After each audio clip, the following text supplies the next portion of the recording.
अस्सलामुअलैकुम, खुश आमदीद, भली करे आया, जी आया नू, वशत के पखैर रागले। नया दिन के साथ मैं हूँ सैयद फैसल करीम। नया दिन, नई सुबह, नए आज़म के साथ एक बार फिर हाजिर हैं। कई मौज़ूआत हैं जो हम आपके लिए लेकर आए हैं। 14 अगस्त 1947, आज़ादी का दिन। खुशियों के दिन में सिर्फ कुछ ही रोज़ बाकी रह गए हैं। क्या कुछ तैयारियां हो रही हैं, ये सब भी जानेंगे। इसके साथ साथ ज़ियारत में वाक़े कायद-ए-आज़म रेजिडेंसी की भी सैर आपको कराएंगे। इसके अलावा महकमा मौसमियात की पेशगोई एक बार फिर दुरुस्त साबित हो गई। कराची में 2 रोज़ की शदीद गर्मी और हब्स के बाद गुज़िश्ता रोज़ बादल खूब बरसे। अब आज बरसेंगे या नहीं, शो में आगे चल के होगी इस पे बात। इसके अलावा रुपया फाइनली मजबूत होता जा रहा है, डॉलर नीचे की जानिब आ रहा है।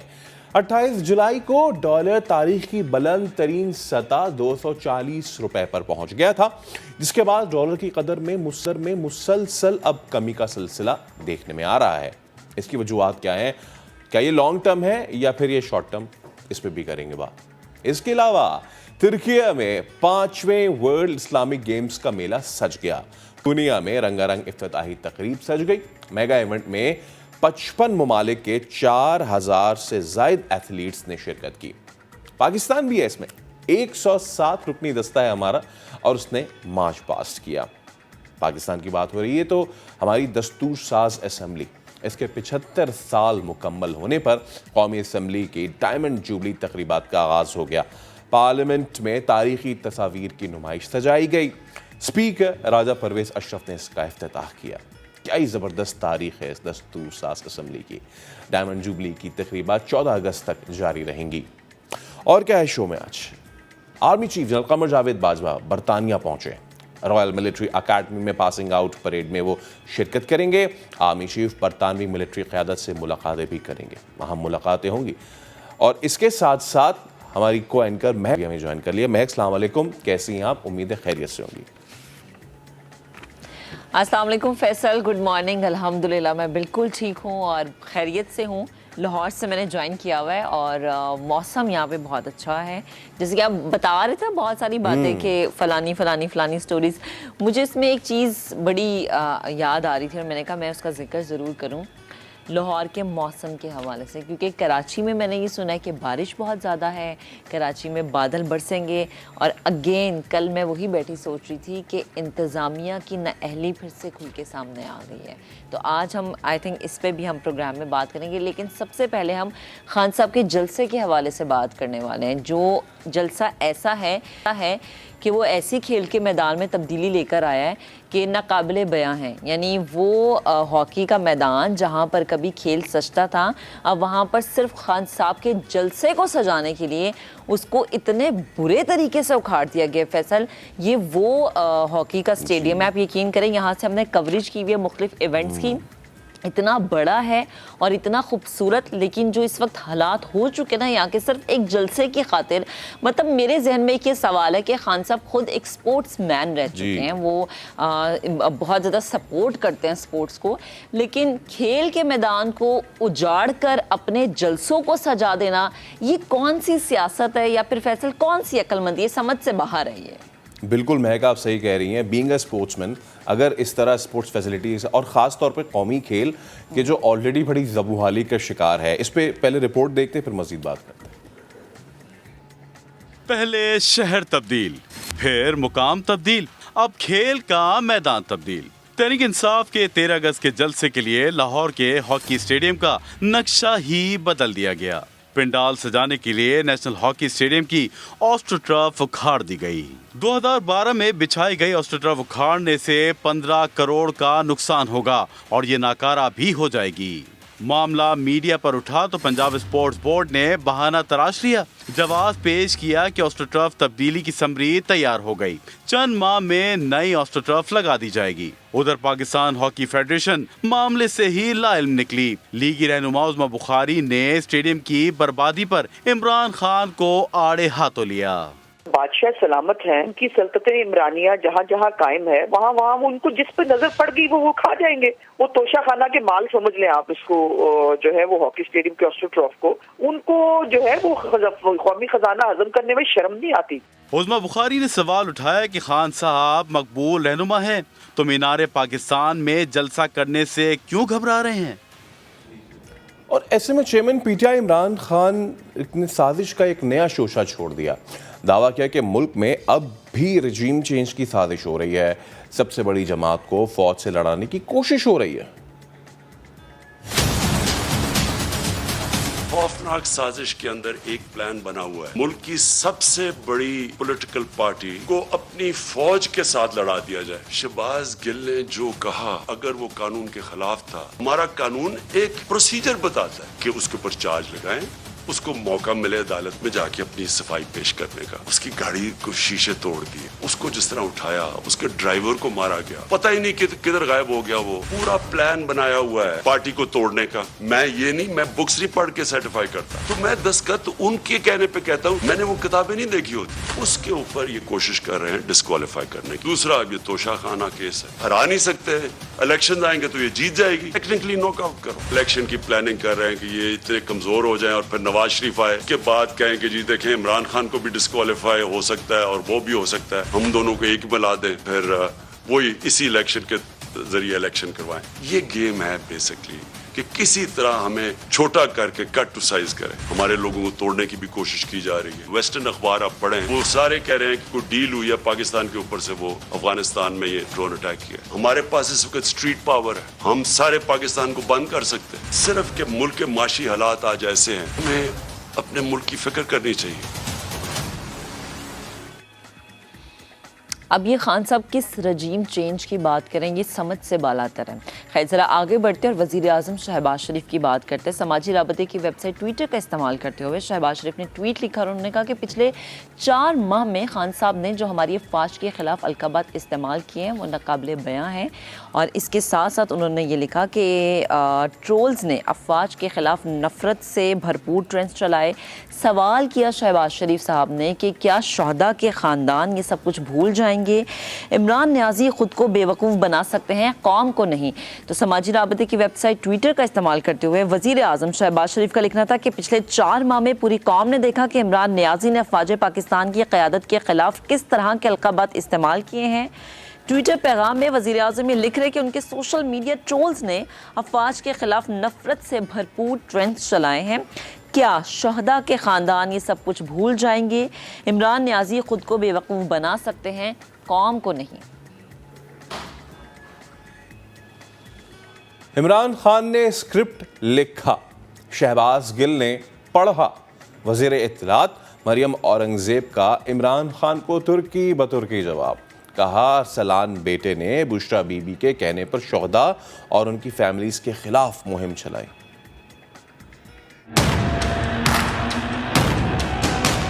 इमरान खान साहब, आपके चीफ ऑफ स्टाफ ने आपका दिया हुआ लिखा हुआ स्क्रिप्ट पढ़ा। अफवाज पाकिस्तान के साथ आज लड़ाई आपने लड़ी हुई है और आप नवाज शरीफ और मरियम नवाज और मुस्लिम लीग नून को अपने साथ मुआजना करते हैं। आप मुल्क में आग लगाना चाहते हैं। आपने म्यूटनी की कॉल दी अदारों के अंदर और उसके बाद आप कहते हैं कि आप इम्पोर्टेड हुकूमत मेरी पार्टी को ख़त्म करना चाहती है। एक शख्स ने जमात भी ख़राब की, मुल्क भी ख़राब करने की कोशिश की और अदारों की साख को ख़राब करने की कोशिश की और उसी मंसूबे पर आप काम कर रहे हैं। 4 साल आपके इल्ज़ामात सुने, उसके बाद जब हुकूमत में आए कहीं किसी जगह पर बताएं कि आपकी आवाज़ को बंद किया हो। झूठ बोलते हैं, लेकिन आप बस ज़ीरो टॉलरेंस है। अदारों के ख़िलाफ़ जो भी इंसाइट करेगा उसकी आवाज़ और वो जो अमल होगा उसको बर्दाश्त नहीं किया जाएगा। ये अब तमाशा नहीं चल सकता, ये कोई इजाज़त नहीं देगा इस मुल्क दुश्मनी की। JIT जो बनी है ना, इसमें सब सबूत सामने आएंगे कि ट्रांसक्रिप्ट्स किसने लिखे, आपके हाथों के लिखे ट्रांसक्रिप्ट्स पढ़ रहे हैं आपके तर्जुमान। जो चीफ ऑफ स्टाफ है ना, वही चीफ ऑफ स्टाफ बनेगा गवाही देने का, जो गवाही वो दे रहा है। अब ज़रा आगे बढ़ते हैं और शहबाज गिल की बात करते हैं। बगावत के मुकदमे में बगावत पर उकसाने के मुकदमे में पीटीआई रहनुमा शहबाज गिल को अदालत ने 2 रोज़ा जिस्मानी रिमांड पर पुलिस के हवाले कर दिया है। और शहबाज गिल ने अपने बयान पर शर्मिंदगी का इजहार तो नहीं किया, अलबत्ता ढिठाई ज़रूर दिखाई है। आदिल तनोली की आपको रिपोर्ट दिखाते हैं, देन तमाम तर जो पॉलिटिकल सिचुएशन है उसमें हम गुफ्तगू करेंगे मज़ीद। खान के chief of staff Shahbaz Gill को शहर इक़्तिदार की पुलिस ने अदालत में पेश कर दिया। थाना कोहसार पुलिस ने duty magistrate West Umar Bashir से बगावत के मुलजिम से तफ्तीश के लिए जिस्मानी रिमांड की इस्तदा की। पुलिस ने मौक़िफ़ अपनाया कि शहबाज गिल से उसका मोबाइल फोन और वो पेपर जिससे देखकर वो बोल रहा था बरामद करना है। प्रोग्राम किसके कहने पर हुआ, इसकी भी तफ्तीश करनी है।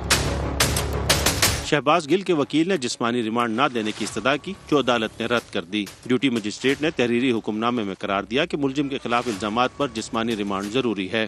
शहबाज गिल की रिकॉर्डेड आवाज से मुशाबहत के लिए फोरेंसिक टेस्ट भी लाजिम है। 2 रोज में तफ्तीश करके अदालत को आगाह किया जाए। अदालत से वापसी पर मुलजिम ने ढिठाई बरकरार रखी। मेरे बयान में कुछ ऐसा नहीं गलत कि जिसमें शर्मिंदगी हो, एक मुहिब्बे वतन का बयान है वो। पुलिस ने शहबाज गिल को फौज में तकसीम पैदा करने और बगावत पर उकसाने के केस में गुज़िश्ता रोज गिरफ्तार किया था। पीटीआई ने पुलिस पर गिरफ्तारी के वक्त शहबाज गिल को तशद्दुद का निशाना बनाने का इल्जाम आयद किया, जो सफेद झूठ निकला। शहबाज गिल को जुमे के रोज दोबारा अदालत में पेश किया जाएगा। कैमरामैन अवैस काजी के साथ आदिल तनोली, समा, इस्लामाबाद।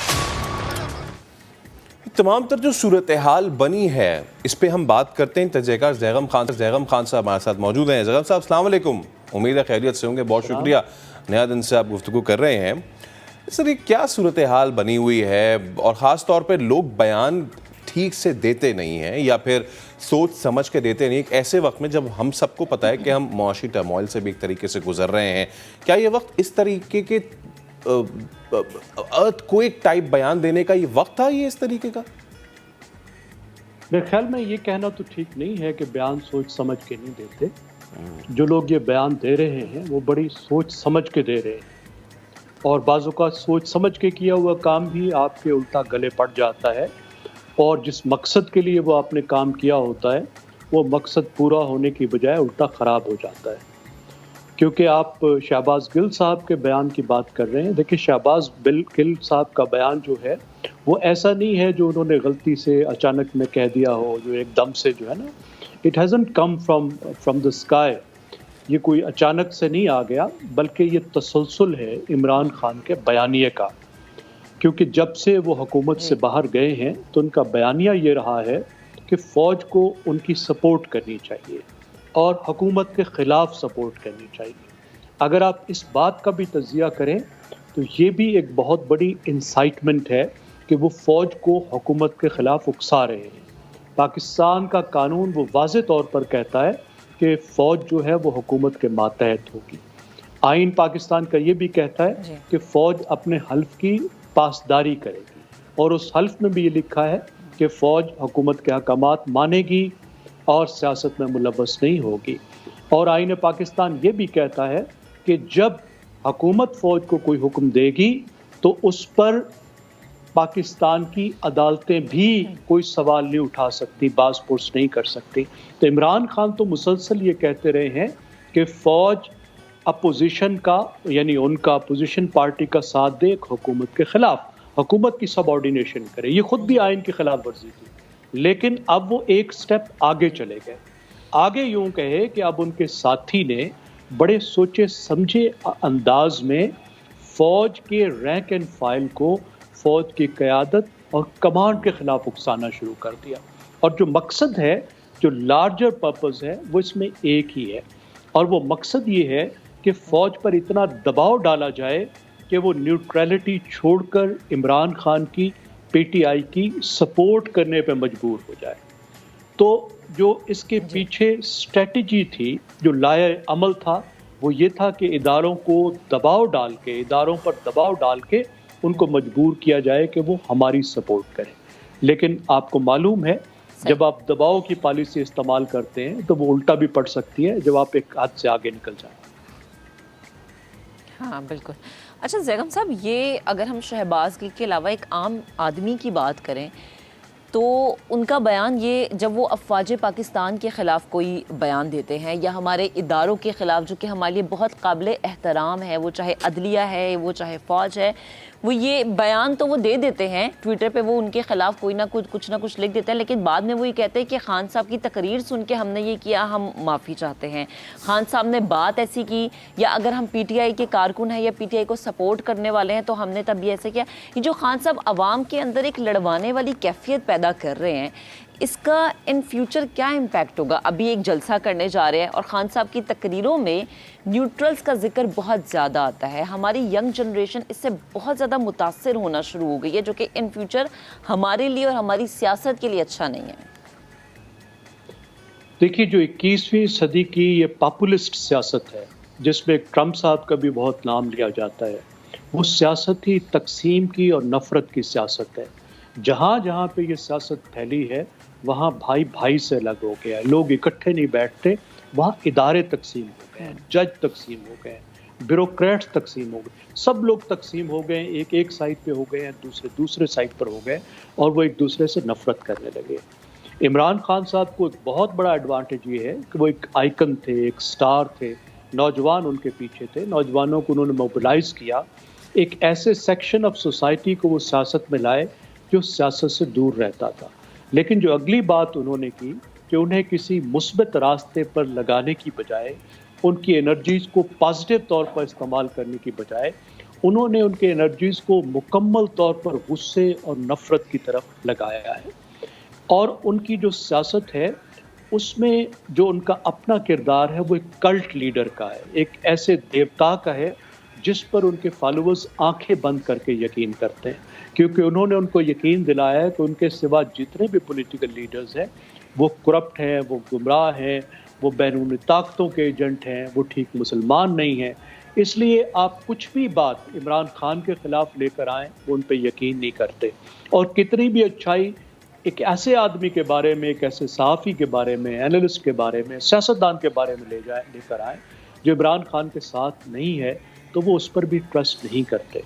इसलिए इमरान खान जो भी बयान देते हैं, उसके बाद उनके जो ट्विटर की फ़ौज है उससे क्यों लेकर आगे चलते हैं, ये एक लेवल है। लेकिन सिर्फ ऐसा नहीं होता कि इमरान खान के कहने को ही वो फॉलो करते हैं और ख़ुद ब खुद करते हैं। इसको पीटीआई इंतहाई मुनज़्ज़म अंदाज में भी करती है।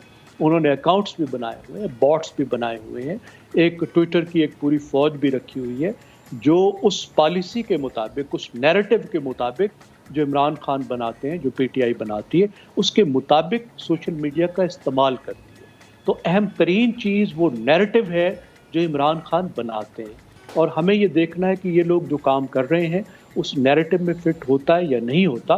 तो हम देखते हैं सब चीज़ें इमरान खान का जो नैरेटिव है, जो बड़ा बयानिया है, उसके अंदर फिट होता है और इमरान खान साहब उससे खुश होते हैं। कभी तनकीद नहीं करते, कभी कंडेम नहीं करते। आप देखिए, मदीना मुनव्वरा में जो हरम मदनी में मस्जिद नबी में वाक़या हुआ था, इतना अफसोसनाक वाक़या हुआ था, उसका भी इमरान खान ने उसकी मजम्मत नहीं की। इमरान खान ने सफाई पेश की। इमरान खान ने कहा कि देखिए, ये ऐसे लोग हैं जहाँ भी जाएंगे इनके साथ यही सलूक होगा। देखिए, मस्जिद नबी जहाँ भी नहीं है, मस्जिद नबी एक बिल्कुल मुख्तलिफ जगह है, वहाँ वो कुछ नहीं हो सकता जो दुनिया में कहीं भी हो सकता है। इसी तरह आप शहबाज गिल वाला वाक़या देखिए, अब रात की तकरीर में उन्होंने कंडेम तो नहीं किया, उन्होंने उसकी एक सफाई पेश करने की कोशिश की, एक दूसरी तरफ बात ले जाने की कोशिश की, कंडेम नहीं किया। अगर वो कंडेम करें, वाज़े तौर पर हिदायत दें कि मेरे फॉलोअर्स ये बात ना करें, तो मेरे ख्याल में वो उनको फॉलो करेंगे। ठीक है ज़ैम साहब, ये जो इस वक्त पीटीआई के लिए भी एक क्राइसिस बना हुआ है, इमरान खान के लिए भी सामने से मामलात इतने अच्छे नहीं हैं, तो इस सारी चीज़ को लेके नवाज़ शरीफ क्या अपने लिए पॉलिटिकल गेन हासिल करना कर सकते हैं इसमें? यकीनन जो पॉलिटिशियंस हैं वो तो देखेंगे कि उनके लिए पॉलिटिकल गेन क्या है। जो इमरान खान के 4 साल थे वो लोगों पे बहुत ही सख्त गुजरे हैं, उन्हें जेलों में ठूंसा गया, 6-6 महीने, साल बग़ैर ज़मानत के नैब के इस्तेमाल, लॉ का इस्तेमाल करते हुए उन पे मनशियात के केस बनाए गए। तो वो तो नहीं चाहेंगे कि किसी भी सूरत में इमरान खान वापस आएँ, उनका रास्ता बंद करने की भी कोशिश करेंगे, अपना रास्ता खोलने की भी कोशिश करेंगे। अगर आप अभी की बात कर रहे हैं कि जो अपॉर्चुनिटीज़ मुस्लिम लीग नवाज़ और नवाज़ शरीफ साहब के लिए निकली है, देखिए जो तोशा खाना का केस है, अगर आप उसको एनालाइज करें कि वो किस तरीके से बन रहा है, तो बिल्कुल उसी तरह का केस है जिस तरह का नवाज शरीफ पर था। यानी इलेक्शन कमीशन को इलेक्शन लड़ने वाले और एमएनएज जो अपनी स्टेटमेंट जमा कराते हैं, उसको कहते हैं statement of wealth assets and liabilities. जो statement of asset and liabilities जमा कराते हैं कि मेरे पास क्या है, क्या दौलत है, क्या मैंने लेना है, क्या देना है, उस पर ही नवाज शरीफ को नाअहल किया गया कि उन्होंने वो एक इनकम जाहिर नहीं की थी जो उन्होंने रिसीव नहीं की। अब उसी तरह की स्टेटमेंट इमरान खान साहब ने जो तोशा खाना से जो तोहफे लिए और बेचे और कई करोड़ रुपए वसूल किए, उसको 2 साल तक जाहिर नहीं किया। 2018 में उनके पास ये इनकम आई, 2019 का जो डिक्लेरेशन था उसमें भी उन्होंने उसको जाहिर नहीं किया और 2020 में भी जाहिर नहीं किया, उन्होंने जाके 2021 में किया। तो वही स्टेटमेंट है, वही डिक्लेरेशन है जिस पर नवाज शरीफ को सजा हुई थी, उसी तरह की डिक्लेरेशन इमरान खान की है। इन्होंने भी अपनी वेल्थ जाहिर नहीं की। तो अदालतें जिस तरीके से उस कानून को जो उसको एक्सप्लेन कर चुकी है, इंटरप्रेट कर चुकी हैं, उससे हटना अदालतों के लिए अब बहुत मुश्किल है। तो इमरान खान साहब का बचना बहुत मुश्किल है और बचने का एक ही तरीका है कि आइन में तरमीम की जाए जिससे इमरान खान को भी फ़ायदा हो और नवाज शरीफ को भी फ़ायदा हो। तो नवाज शरीफ साहब के लिए ये एक अपॉर्चुनिटी निकल सकती है। अच्छा ज़ैगम साहब, आप बहुत बड़ी बात करें कि इमरान खान साहब का बचना बहुत ज़्यादा मुश्किल है। आपकी एक्सपर्टीज़, आपका एनालिसिस क्या कहता है? शहबाज गिल की गिरफ्तारी, आगे हम मज़ीद पीटीआई के अहम और मेन रहनुमाओं की गिरफ्तारी देख सकते हैं? जलसा भी है अभी लाहौर में पीटीआई का, उससे पहले देखिए, एक तो हम इसका सीधा सीधा अगर लीगल एनालिसिस करें, कानूनी मुश्किलात के हवाले से देखें, सियासत को थोड़ा सा हटाकर, वैसे तो सियासत भी इसमें सारी मिक्स है, तो एक तो जो पीटीआई का केस, जो फॉरेन फंडिंग का केस है, उसमें कोई 11-12 लीडर जो है वो बड़ी बुरी तरह फंस रहे हैं, क्योंकि उनके अकाउंट्स में वो फॉरेन फंडिंग जो थी वो पीटीआई की आई और उन्होंने इस्तेमाल की। अब उन्होंने भी, क्योंकि वो भी लेजिस्लेटर्स हैं, एमएनएज हैं, अब उन्होंने भी यकीनी तौर पर जो अपना डिक्लेरेशन है उसमें वो रकम जाहिर नहीं की होगी जो पीटीआई की रकम उनके ज़ाती अकाउंट में आई और इस्तेमाल हुई। तो उधर डिक्लेरेशन से भी वो फंसेंगे, उस पर एम्बेजलमेंट और फ्रॉड के केसेस भी हो सकते हैं। तो क्रिमिनल केसेस में 11-12 लीडर तो वो भी फंस सकते हैं। और अगर ये बात आगे को ले जाते हैं, उम्मीद है ये वैसा नहीं करेंगे जैसा इमरान खान साहब करते हैं अपने लीडर्स के खिलाफ, वो तरीका भी इस्तेमाल कर सकते हैं। और एक मसला ये हुआ जो मैं आपसे अर्ज कर रहा हूँ, अदारों पर दबाव डालने की जो पॉलिसी थी वो भी अब बैक फायर कर रही है और अदारे भी उनसे नाराज़ हो रहे हैं। तो कानूनी मुश्किलात तो यकीनन खुद इमरान खान के लिए भी बहुत बढ़ रही हैं और पीटीआई लीडर्स के लिए, बाकी लीडर्स के लिए भी बहुत बढ़ रही हैं। ठीक है, बहुत शुक्रिया ज़ैगम साहब, हमारे साथ मौजूद थे। ना इस वक्त जो सूरत हाल बनी हुई है, सब ने देखा कि पहले बयानबाजी हुई, बयानबाजी के बाद फिर गिरफ्तारियां देखने में आई और अब चीज़ें ये बनती जा रही हैं। महक के खान साहब कह रहे हैं कि जी अभी भी रजीम चेंज करने की साजिश हो रही है और अब तो ये भी बात हो रही है कि पार्टी तोड़ने का प्लान बनाया जा रहा है। लेकिन अगर इस तरीके की चीज़ें आएंगी तो फिर इस तरीके के मामलात ही होंगे, फिर गिरफ्तारियाँ ही होंगी। जैसे आपने बड़ा वैलिड पॉइंट उठाया कि अभी मज़ीद एक जलसा होने जा रहा है, तो क्या मज़ीद गिरफ्तारियाँ हो सकती हैं? ये पीटीआई क़यादत को सोचना चाहिए महक। और फैसल, एक और चीज़ बड़ी ज़रूरी आई थिंक हमें समझनी चाहिए कि कल हम देख रहे थे कि पीटीआई के रहनुमा जब गुफ्तगू कर रहे थे तो वही कह रहे थे कि चूँकि अब हुकूमत हमसे खौफज़दा है इसलिए अब हमें गिरफ़्तार करेगी। मुझे ये समझ में नहीं आता कि खौफज़दगी किस चीज़ से है हुकूमत को, क्योंकि पीटीआई जो बयानियाँ लेकर आई थी वो बयानी तो कहीं नज़र नहीं आता। तो इसलिए खान साहब के फेवर में जो लोग हमें नज़र आते थे वो अब हमें पीछे हटते हुए नजर आ रहे हैं। अभी शायद फैसल ब्रेक लेनी है हमें। बिल्कुल, अभी ब्रेक ले रहे हैं, उसके बाद हाजिर होंगे तो मजीद इश्यूज है आपके साथ डिस्कस करने के लिए। Stay with us.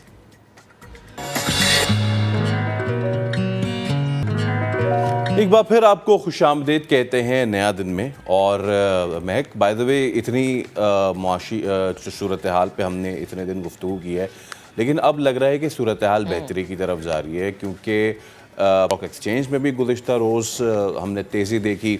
इसके अलावा जो डॉलर है उसकी पकड़ जो है वो थोड़ी सी अब ढीली होती नज़र आ रही है, और एक साइड के जब 240 तक जा चुका था, नाउ इट्स गेटिंग डाउन, अब नीचे आ रहा है। अभी मैंने चेक किया तो इट्स 219 पॉइंट समथिंग, तो बड़ी ज़बरदस्त बात है ये। लेकिन मज़ीद 2 रुपये 14 पैसे गिरा, और फिर कल जब कारोबार का इख्तिताम हुआ तो जो है इस वक्त डॉलर की क्या कीमत थी वो भी हम जो है बात करेंगे, बिकॉज अब सवाल ये है कि क्या ये लॉन्ग टर्म है या फिर शॉर्ट टर्म है, और अगर शॉर्ट टर्म है तो उसका क्या फ़ायदा है, क्या दोबारा ये हो सकता है, ये बड़े सवालात हैं मेरे जहन में। बिल्कुल। और फिर सर अब वही बात है ना लॉन्ग टर्म और शॉर्ट टर्म वाली, कि देखें होता ये है कि जब डॉलर नीचे आता है ना तो आवाम बड़ी खुशियां मनाने लग जाती है कि डॉलर नीचे आ गया, पता नहीं महंगाई कम हो जाएगी। लेकिन अगेन वही बात है कि डॉलर के नीचे आने से जो इसके समरात हैं आम आवाम तक पहुँचते पहुँचते मुझे लगता है डॉलर फिर महंगा हो जाता है और वो फ़ायदा हासिल ही नहीं होता है। इसी पर बात करने के लिए हमारे मुआशियत मलिक बोस्तान साहब हमें ज्वाइन कर चुके हैं, उन्हें शामिल गुफ्तगू करते हैं।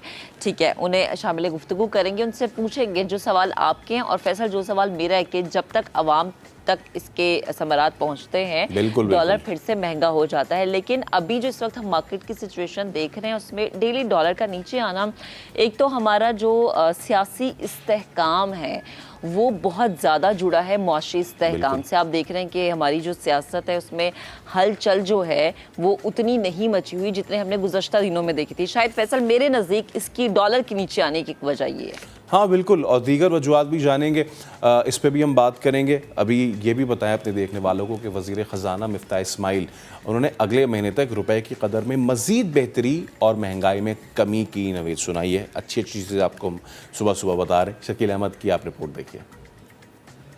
वफाकी वज़ीर ख़जाना मिफ्ताह इस्माइल का गैर मुल्की टीवी को इंटरव्यू, बड़े एतराफ़ात कर लिए। कहा पाकिस्तान में श्रीलंका जैसे हालात के शदीद खदशात थे, लेकिन अब मुल्क के लिए डिफॉल्ट जैसी सूरत हाल का खतरा टल चुका। किफायत शारी समेत अहम तब्दीलियों के बाद अब सूरत हाल बेहतर हो गई। हम दुरुस्त समत में गामजन हैं। IMF के साथ स्टाफ की सतह पर मुआहदा हो चुका। उम्मीद है रवां माह IMF बोर्ड से भी मंजूरी मिल जाएगी।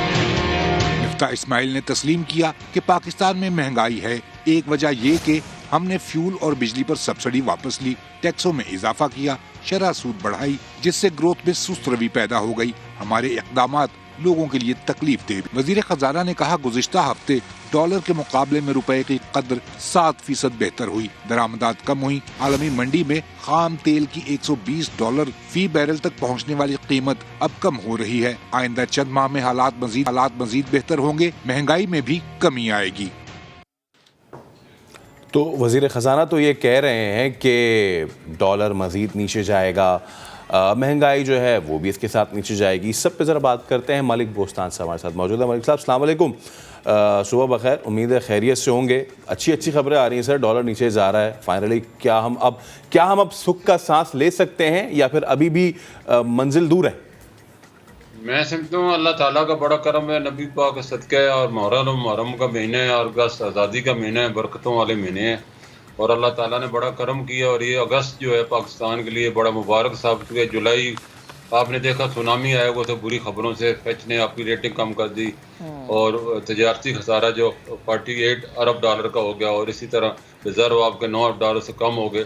तो सारी चीज़ें नेगेटिव खबरें थी, लेकिन अल्लाह का शुक्र है 1 अगस्त को इस हुकूमत ने पहली दफ़ा अपनी कारकर्दगी जो मिफ्ता साहब ने पिछले कहा था कि हम इम्पोर्ट बिल कम करके ही रुपये को और अपनी मैशत को बचा सकते हैं, तो उन्होंने जुलाई में जो बजट था वो पिछले जून में 8 अरब डॉलर से इम्पोर्ट कम के 5 अरब डॉलर पर ले आए, यानी 3 अरब डॉलर कट करना बहुत बड़ी बात है।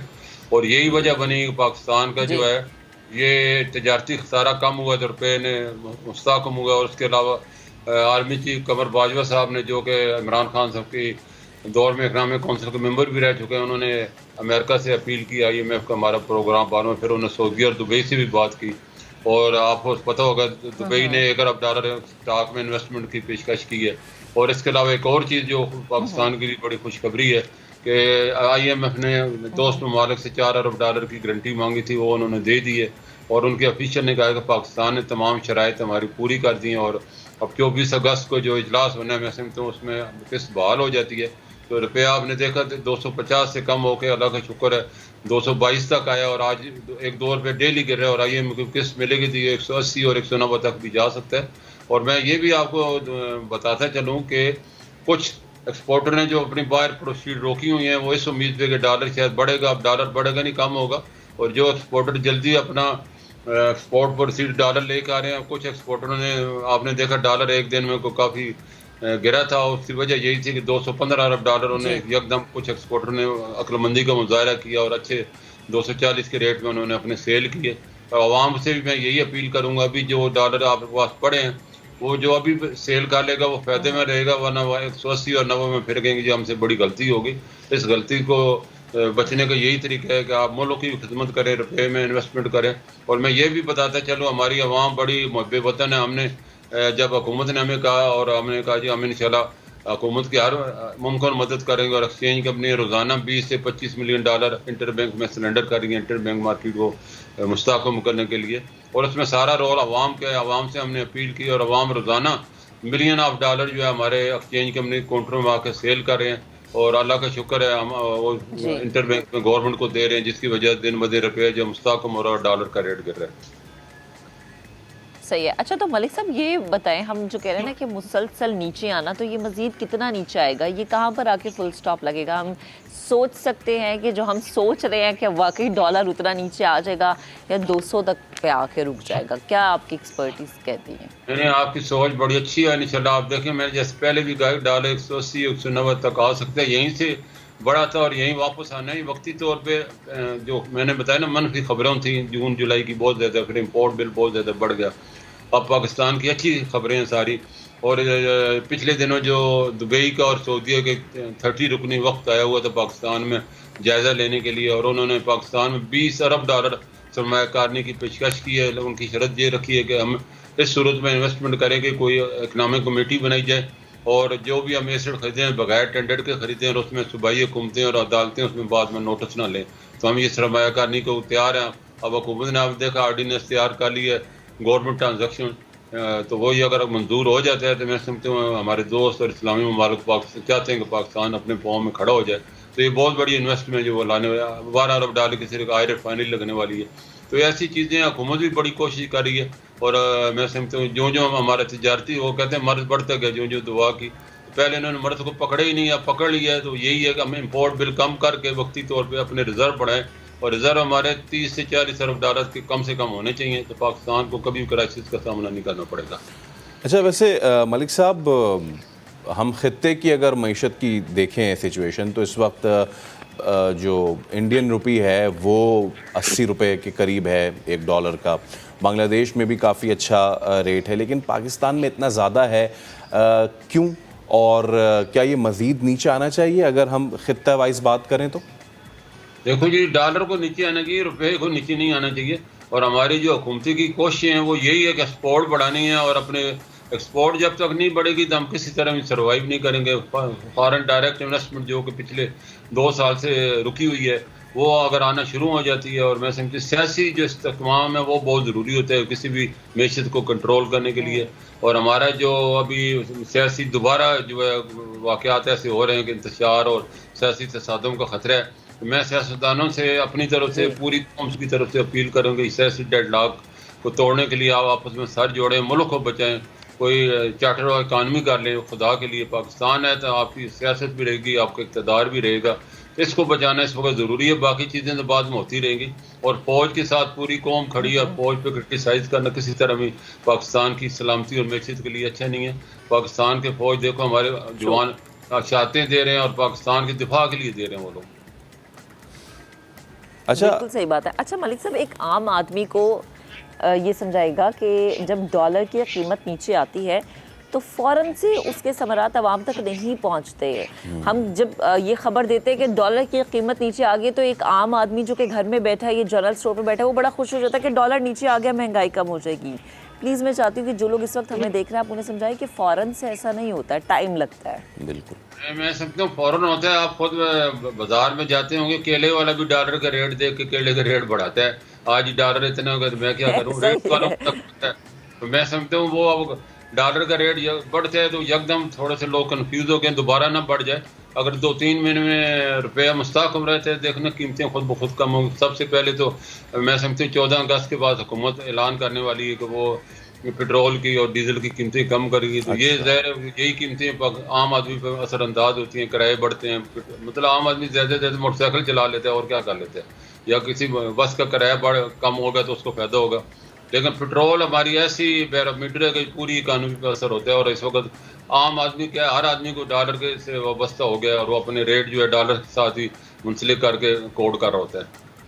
ठीक है मलिक साहब, बहुत शुक्रिया। और जैसे कि आप 190-180 तक भी आ सकता है, तो हम उम्मीद करते हैं, दुआ करते हैं कि पाकिस्तान की इकानमी जो है वो अब अच्छा किरदार अदा करना शुरू कर दे। पाकिस्तान का रुपया जो है वो अच्छी परफॉर्मेंस दिखाना शुरू कर दे, क्योंकि बहुत सारे लोग ये कहते हैं कि शॉर्ट टर्म, लेकिन उम्मीद यही है कि लॉन्ग टर्म इसके समरात हों। जैसे महक आप कह रही हैं कि ये आवाम तक पहुँचे। अब कुछ तरह मौसम की बात कर लेते हैं। और जैसा कि महक आप कह रही थी कि वहाँ क्या सिचुएशन रही, लेकिन कराची की अगर बात करें तो मानसून का चौथा स्पेल है जिसने एंट्री दी है, और गुज़िश्ता रोज़ इलाकों में बादल बरस पड़े हैं। कहीं हल्की बारिश हुई, कहीं बहुत तेज़ बारिश हुई, कहीं मौसम खुशगवार हुआ, और कहीं एक बार फिर वही मामलात रहे कि मुख्तलिफ सड़कों पर पानी जमा हो चुका है। पहले एक रिपोर्ट देखते हैं, फिर इस पर मज़ीद बात करते हैं।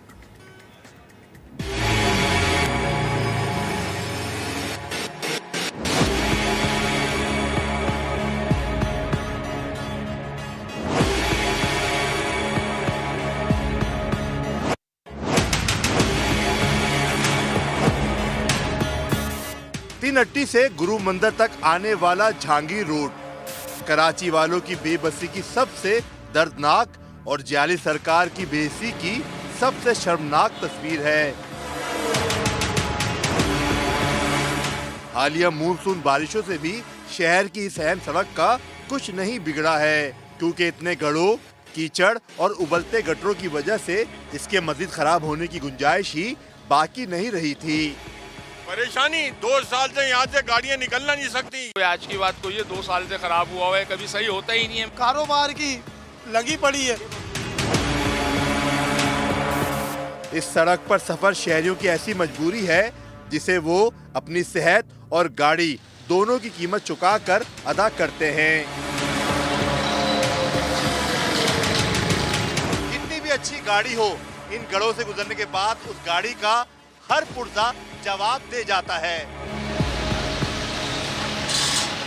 बाइक खराब तो हर रोज ही हो रही होती है, रोड की वजह से। ये रोड गुजरती है, आगे आगे कभी पंचर हो जाता है, कभी बैरिंग टूट जाता है। मोटरसाइकिल कुछ भी नहीं, खड्डे में गिर जाते, दूसरा आदमी आके हेल्प करता है, रक्षा गलती हो जाता है, हम उतर के जाते हैं, उसको रक्षे में से निकालते हैं। उसमें मकसद परेशानी की क्या बात है? कोई नहीं, मज़दा गलती हो गई, ये क्रेन आगे निकालेगी, मकसद कोई परेशानी नहीं है, रिलैक्स बिल्कुल। इस सड़क पर आए रोज के जानलेवा हादसात मामूल बन चुके हैं, और हुकूमत की मुस्तकिल मिजाज बेहिसी की वजह से शहरियों ने इसे अपना मुकद्दर समझ लिया है। जहांगीर रोड का एक एक चप्पा ऐसी अजियत है कि हर झटका और हर तकलीफ शहरियों की ज़बान पर जियाली सरकार का जिक्र रवा कर देती है। पीपल्स पार्टी तो कह रही बड़ा काम कर रहे हैं। पीपल्स पार्टी सबसे ज्यादा माल डम किया इसने, सबसे ज्यादा माल खा रही है। चोर है चोर, हर आदमी के मुंह से सुनोगे आप।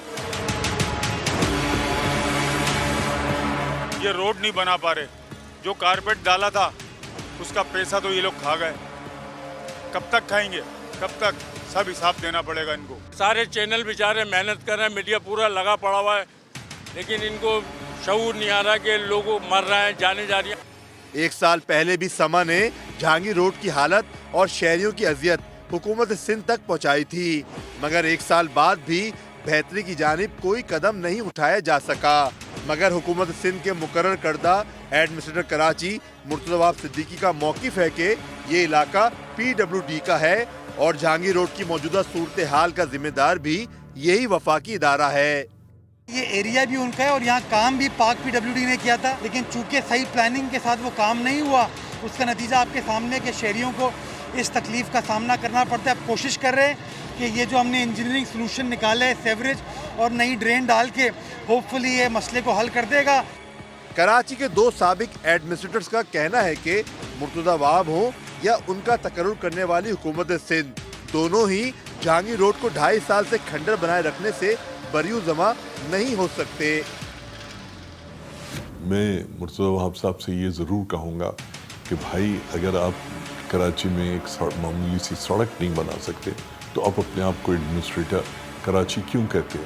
जहांगीर रोड की कंडीशन इतनी पैथेटिक आज से नहीं है, कम से कम 2-3 साल से 4 साल से तो हम भी उसको देख रहे हैं। डेवलपमेंट का जिम्मेदारी पीडब्ल्यूडी पर नहीं आती, वो तो आती है यकीनन केएमसी पर आती है, डेवलपमेंट अथॉरिटी जो वहाँ की हैं उन पर आती है। पीडब्ल्यूडी ने एक ज़माने में यहाँ पर क्वार्टर्स बनाए थे जब पाकिस्तान बना था, तो उन्होंने बना के दिया था। इसका मतलब ये नहीं कि डेवलपमेंट सारी उम्र वो करता भी रहेगा। होता ये कि जब स्कीम एक बन जाती है, चाहे वो डेवलपमेंट अथॉरिटी की स्कीम हो या किसी भी अदारे की स्कीम हो, वो हैंड ओवर कर दी जाती है अल्टीमेटली बनने के बाद मेट्रोपॉलिटन जो भी उस शहर की होती है। ऐसी केएमसी को लिए हैंड ओवर कर दी गई, तो ये जिम्मेदारी जो है मेरे हिसाब से केएमसी ही की बनती है और उनको ये कर देना चाहिए। और 2-2.5 किलोमीटर का पैच है, इतनी बड़ी बात भी नहीं है।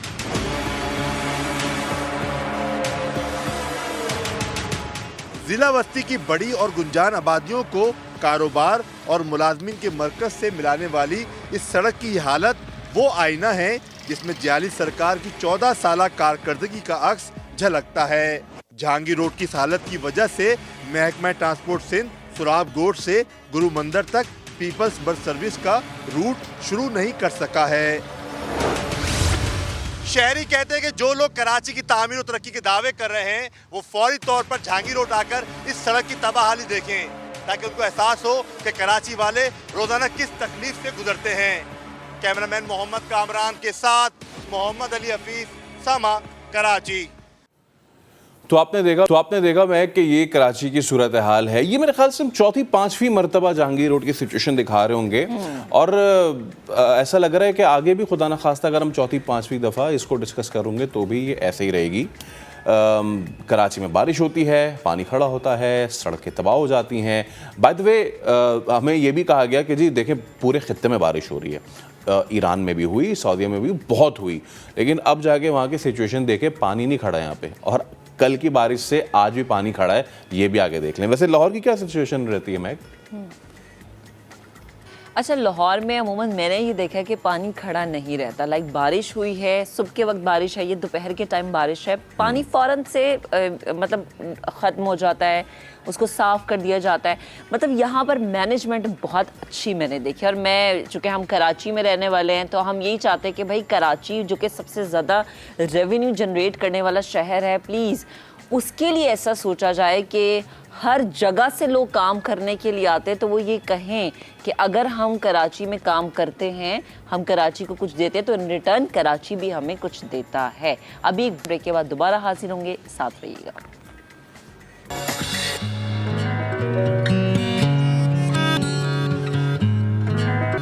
एक बार फिर आपको नया दिन में खुश आमदीद कहते हैं। जैसे पे हम बात कर रहे थे ब्रेक पे जाने से कबल कि कराची में मानसून के चौथे स्पेल ने महक असलम एंट्री दे दी है जनाब।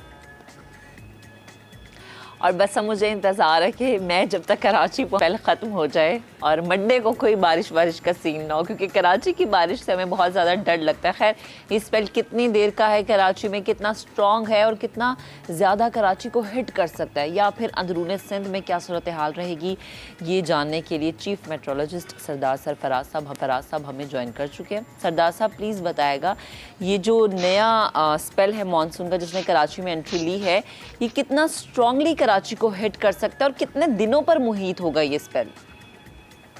जी बहुत शुक्रिया जी।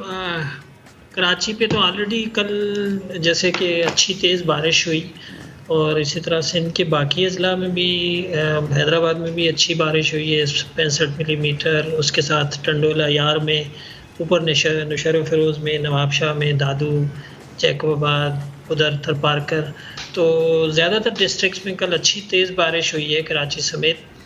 और ये स्पेल 14 अगस्त तक चलेगा, एटलीस्ट 14 अगस्त की दोपहर तक हो सकता है। कुछ इलाकों में ख़ासकर जो वेस्टर्न सिंध है, दादू और जामशोर और ऊपर कंबर शदात कोट डिस्ट्रिक्ट्स, वहाँ पर तो 15 की सुबह तक कभी जाने का इसका इम्कान है। कराची में भी बल्कि कुछ ब्रेक के साथ फिर 15 की सुबह या दोपहर तक ये सिलसिला चलेगा ऑन एंड ऑफ।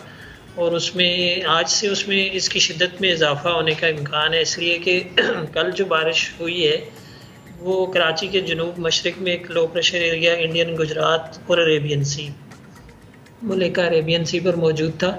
उसके नतीजे में जो हवाएं ऊपर उठकर आई मॉइस्ट एयर, तो उसकी वजह से जो बारिश हुई है, तो एक और सिलसिला है लो प्रेशर जो इस वक्त सेंट्रल इंडिया पर मौजूद है, सेंट्रल इंडिया से भी बल्कि कुछ थोड़ा सा आगे ईस्ट राजस्थान कह लें आप, तो वो ग्रेजुअली मूव करके आगे आएगा जब वेस्ट राजस्थान पे शाम तक, और फिर जो ऑलरेडी इधर एक साउथ ईस्ट पे मौजूद है इसके साथ इंटरेक्शन होकर फिर तेज़ स्पेल का बायस बन सकता है ये। तो ये 14 अगस्त या 15 अगस्त तक चलेगा सिलसिला, और फिर एक आध दिन की उसमें ठहराव आएगा, यानी बारिश तो होगी लेकिन लाइट टू मॉडरेट, और फिर 16 से ऑनवर्ड एक और स्पेल है जो 18 तक चलेगा। अच्छा, सरदार साहब मुझे ये भी बताइएगा कि तो हमने कराची की बात की, बलूचिस्तान में आपको पता है कि जून से ये सिलसिला शुरू है और अब अगस्त में एक बार फिर हम एंटर हो रहे हैं उस सिलसिले के साथ, तो बलूचिस्तान में क्या सूरत हाल है कि ख़ास तौर पे वो जो अफेक्टेड एरियाज़ हैं वहाँ पे? जी अनफॉर्चुनेटली वो जो एरिया जो ऑलरेडी बहुत अफेक्टेड अजला थे, लसबेला और ऊपर झलमक्सी, नसीराबाद, जाफराबाद और किला सैफुल्ला और उसके साथ सिब्बी, बारखान, इन तमाम ही अजला में दोबारा से आज तो खैर इतनी लाइट टू मॉडरेट रेन मुतवक्के है, लेकिन कल से वहाँ पर भी इस स्पेल में तेज़ी आ जाएगी और अगला पूरा एक हफ्ता तकरीबन वहाँ बारिशें यानी 18 से 19 तक हो सकते हैं, कुछ इलाकों में 20 तक भी जाए ये सिलसिला। तो खासा तेज़ स्पेल है, ख़ासकर जो सिंध के बिल्कुल एडजॉइनिंग अजला हैं, यानी इधर हब से ऊपर लसबेला डिस्ट्रिक्ट और खुजदार डिस्ट्रिक्ट और फिर कोस्ट की तरफ जो शहर है और मारा और पसनी, वहाँ पर भी तेज़ स्पेल मुतवक्के है। उससे ऊपर तुरबत, पंजगूर, आवारान, इधर केच, नोशकी, कोयटा, किला सैफुल्ला, पशीन, तमाम ही यानी अजला समझ लें कोई एक आध को छोड़कर जो बिल्कुल ईरान के साथ लगता है उसमें कोई लाइट से मॉडरेट वहाँ भी हो सकती है, लेकिन बाकी जगहों में तेज़ स्पेल है कल से ऑनवर्ड अगले एटलीस्ट 4 दिन के लिए। अच्छा सरदार साहब, अगर पंजाब की हम बात करें, पंजाब के मैदानी और बलाई इलाकों की, अगर मैं स्पेशली लाहौर की, गुजरांवाला की, फैसलाबाद की सिचुएशन के हवाले से बात करूं, तो कहा यह भी जा रहा था कि 14 अगस्त तक एक स्पेल पंजाब को भी हिट कर सकता है और बहुत ज़्यादा बारिशें हो सकती हैं, तो प्लीज़ ज़रा बताएगा। जी बिल्कुल ऐसे ही है। एक जो मैंने आपसे जिक्र किया ना कि जो सेंट्रल इंडिया पर लो प्रेशर एरिया मौजूद है, वो जब थोड़ा सा आगे आएगा यानी वेस्ट राजस्थान पर पहुंचेगा, अभी वो ईस्ट राजस्थान पर है, वह कह लें आपके आज शाम तक वो वेस्ट राजस्थान पर पहुंच सकता है, शाम या रात तक। फिर कल से पंजाब के जिन इलाकों के आपने नाम लिए उन सभी जगहों में तेज़ बारिश दोबारा से मुतवक्की है, ख़ासकर जनूबी पंजाब में डेरा गाजी खान और दूसरा जो उसके साथ मुलिका, मुल्तान, नीचे बहावलपुर, ये जो एरियाज़ हैं इनमें तेज़ स्पेल मुतवक्की है। और अगेन जो कोई सुलेमान का पहाड़ी सिलसिला है वहाँ पर नदी नालों में दोबारा से तूफ़ानी और सैलाबी कैफियत आ सकती है। और इसी तरह से जो बड़े शहर हैं लाहौर, गुजरांवाला, फैसलाबाद, सरगोदा, मियांवाली से होता हुआ फिर आगे आप केपी में चले जाएँ तो पेशावर, सवाबी और ऊपर इस्लामाबाद, रावलपिंडी, इन सभी जगहों में तेज़ स्पेल मुतवक्के है, यानी कल से शुरू हो सकता है और अगले 3-4 दिन तक ये एटलीस्ट ऑन एंड ऑफ रहेगा। तो वहाँ पर अर्बन फ्लडिंग किसी सूरत हाल बड़े शहरों में भी हो सकती है। अच्छा सरदार साहब, ये मैं आपसे जानना चाह रहा था कि हमने इस बार अनप्रेसिडेंटेड रेन भी देखी और हमने एलोंगेटेड मॉनसून का जो है वो पैच भी देखा। ये पैच अब मज़ीद कितना जारी रहेगा? और आई नो कि मैं थोड़ा सा अर्ली सवाल कर रहा हूँ about the winter season, but वहाँ उस सीज़न में भी हम कुछ चेंज देखें, ज़्यादा बारिशें देखें, या फिर वहाँ पे पैटर्न कुछ अक्सर मुख्तलिफ हो सकता है? देखिए ये तो अगस्त के जो बाकी दिन हैं इसमें ज़्यादातर यानी ये जो स्पेल चल रहा है इसके साथ बिल्कुल एक मुतसिल ये कह लें एडजेसेंट एक दूसरा स्पेल है, इसके कोई 1-2 दिन के वक्फे के बाद तो फिर नॉर्थ में 20 तारीख के बाद फिर एक स्पेल है। तो अगस्त के ज़्यादातर दिन कोई कह लें आप 2-3 दिन छोड़कर अदरवाइज़ ज़्यादातर दिन बारिशें हैं।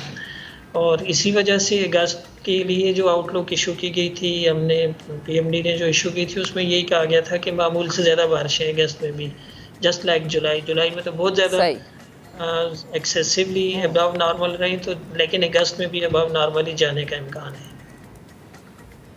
अच्छा सरदार साहब, जब हम कहते हैं कि बहुत ज़्यादा बारिशें होंगी, या फिर जैसे भी आपने कहा कि ये जो हफ़्ता है ये बारिशों वाला हफ़्ता है, कराची में भी ज़्यादा बारिशें हैं, पंजाब में भी ज़्यादा बारिशें हैं, ये वो बारिशें और जो पहले हो चुकी हैं, क्या ये उससे ज़्यादा बारिशें हम कहें, या अगर मैं इन बारिशों को पिछले साल से कंपेयर करूँ तो इस दफ़ा तो यकीनन बहुत ज़्यादा पूरे पाकिस्तान में बारिश हुई है।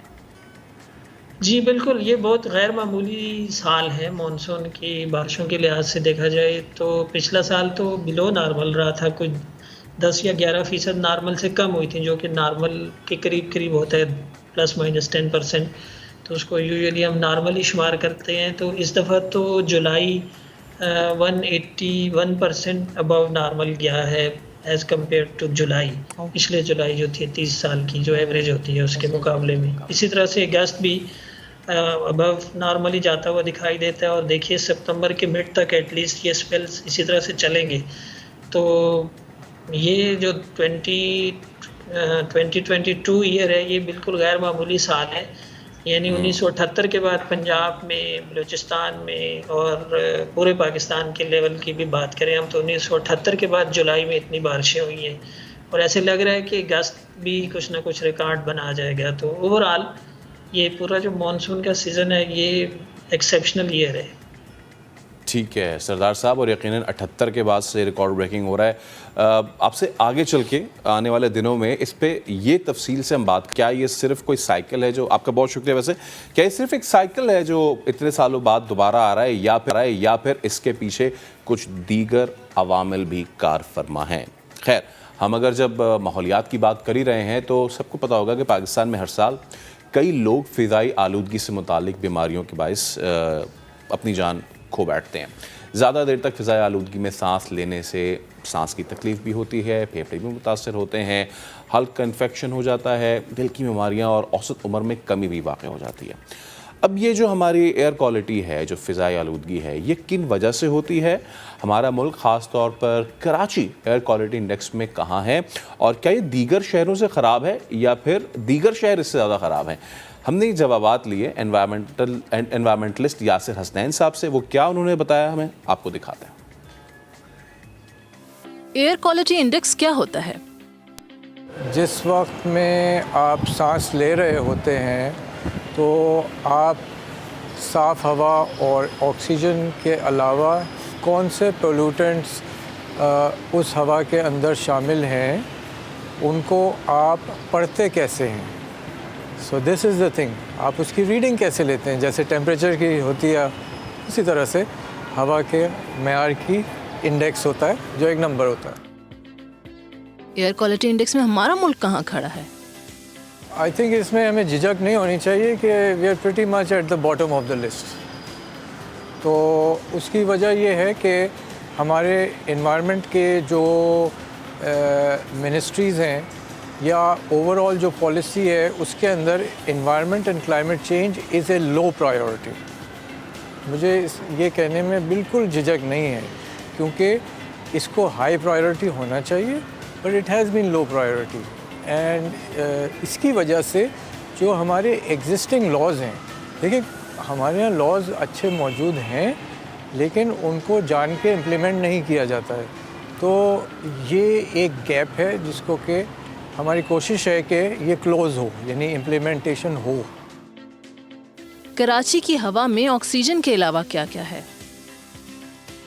कराची दुनिया के सबसे बड़े शहरों में है और दुनिया में सबसे बड़ा शहर होने का मतलब ये है कि जितने लोग हैं उस हिसाब से ट्रैफिक भी है और पोल्यूशन भी है। तो जब पेट्रोल जलता है तो उसके अंदर कार्बन मोनोऑक्साइड भी प्रोड्यूस होता है, कार्बन डाइऑक्साइड भी प्रोड्यूस होता है, नाइट्रोजन ऑक्साइड और सल्फ़र डाइऑक्साइड। ये सारे जो हैं specially carbon monoxide, sulphur oxide और nitrogen oxide, they are simply poison. ये जिन लोगों की सांस लेने की क़ुव्वत कमज़ोर है, ठीक है, उनकी मौत वाक़ई हो सकती है, इसलिए आप ये पेशेंट्स में देखेंगे। इसके अलावा जनरली स्पीकिंग लंग की और हार्ट की डिजीज़ इससे डायरेक्टली रिलेटेड हैं।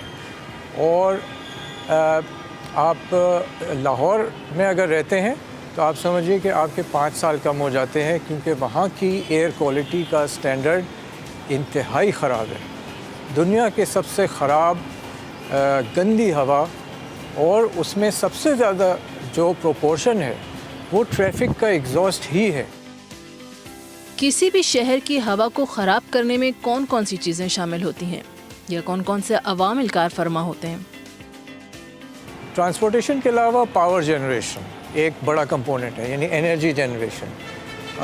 हमें जाना चाहिए सोलर की तरफ, जबकि अगर आप कराची के अराउंड देखें तो तकरीबन 9 प्लांट्स हैं जिसमें कि फर्नेस ऑयल बर्निंग जो सबसे ज़्यादा पोल्यूटिंग होता है वो मौजूद है, उसका पोल्यूशन होता है। फिर आपके coal burning, coal is a fossil fuel और अगेन इट्स प्रोड्यूसिंग पॉइजन। इसी तरह से तो ये अराउंड कराची मौजूद हैं, तो इनका हवा के साथ साथ इधर से उधर ये हमारी फ़िज़ा में उसके एमिशंस आते हैं। तीसरी चीज़ जो है वो होता है ऑर्गेनिक, यानी जैसे कचरा है, अब वो जब चीज़ें सड़ती हैं ऑर्गेनिक चीज़ें तो उसमें से मीथेन गैस निकलती है। इसी तरह से जो गटर है आपका, उसके अंदर भी जो डिकम्पोजिशन हो रहा है ऑर्गेनिक, वो जो बू आती है, इनफैक्ट वो सल्फ़र और मीथेन वो गैसेस हैं वो, ठीक है। और तो ऑर्गेनिक चीज़ों का डिके, ऑर्गेनिक चीज़ों को कचरे में से हम अलग भी कर सकते हैं क्योंकि वो सारी कंपोस्टेबल चीज़ें हैं। क्या लाहौर की फ़िज़ा कराची से ज़्यादा आलूदा है? कराची में वी आर फॉर्चुनेट कि हम समंदर के किनारे हैं, तो गर्मियों के जो सीज़न है इसमें मानसून की हवाएं आती हैं, तो बहुत सी हवा जो है ना वो आगे बढ़ जाती है, गायब नहीं हो जाती, आगे बढ़ जाती है, ठीक है। अब पंजाब में ये सिचुएशन नहीं है, वहाँ पे इस तरह की हवा मौजूद नहीं है, तो जो एमिशंस, जो गाड़ियों के एमिशंस शहर के अंदर हैं लाहौर में, वो वहीं के वहीं खड़े रहते हैं, ठीक है। अब इसमें आप ऐड कर दें स्मॉग जो सर्दियों में होती है, सर्दियों में ही ज़्यादा होता है एक्चुअली, तो वो एक डेडली कॉम्बिनेशन बन जाता है कि लाहौर का जो PM 2.5 की वैल्यूज़ हैं वो 1100 भी एक्सीड करती हैं कंटिन्यूसली 2-3 दिन 4 दिन विंटर के अंदर। तो वो आपका जो स्केल है वो उस स्केल की मैक्सिमम वैल्यू से 3-4 टाइम्स है। ख़राब होते हुए एयर क्वालिटी इंडेक्स को कैसे ठीक किया जा सकता है? तो हमें क्या करना है कि हमने अपने फॉसिल फ्यूल वाले ग्लासेस उतार देने हैं और ग्रीन ग्लासेस पहन लेने हैं, इको फ्रेंडली, ठीक है। तो जितनी गाड़ियाँ हैं आपकी वो आपकी इलेक्ट्रिक पे आ जानी चाहिए, जितनी मोटर बाइक्स हैं वो इलेक्ट्रिक पे आ जानी चाहिए। पेट्रोल का इस्तेमाल ज़ीरो हो जाना चाहिए, zero petrol, zero poisonous gases in the air. इसी तरह से कोल को आपको फेज़ आउट करना है, आहिस्ता आहिस्ता ख़त्म करना है। नए कोल प्लांट्स तो अब नहीं लग रहे हैं, लेकिन जो एग्जिस्टिंग हैं उनको आहिस्ता आहिस्ता एक मुद्दत के अंदर आपको फेज़ आउट करना है। अगेन ये वही पोल्यूशन पैदा करते हैं, तो अगेन फॉसिल फ्यूल से अलग जाना है। बिजली हमें सोलर, विंड, इन चीज़ों से पैदा करनी है। थोड़ी बहुत हाइड्रो पे बहुत ज़्यादा डिपेंड नहीं करना है, क्योंकि हमारे पास पानी की भी शदीद किल्लत हो रही है क्लाइमेट चेंज की वजह से। सो जो चीज़ हमारे यहाँ मौजूद है और फ्री की मौजूद है, हम क्यों नहीं उसको यूज़ करें। तो हमने सिचुएशन देखी कि शहर कराची का एयर क्वालिटी इंडेक्स कितना ख़राब है, कितना ख़राब हो चुका है, एंड सरप्राइजिंगली लाहौर का कराची से ज़्यादा ख़राब है। अब इसको जांचना चाहिए हमें। अब इसको कैसे जांचेंगे हम?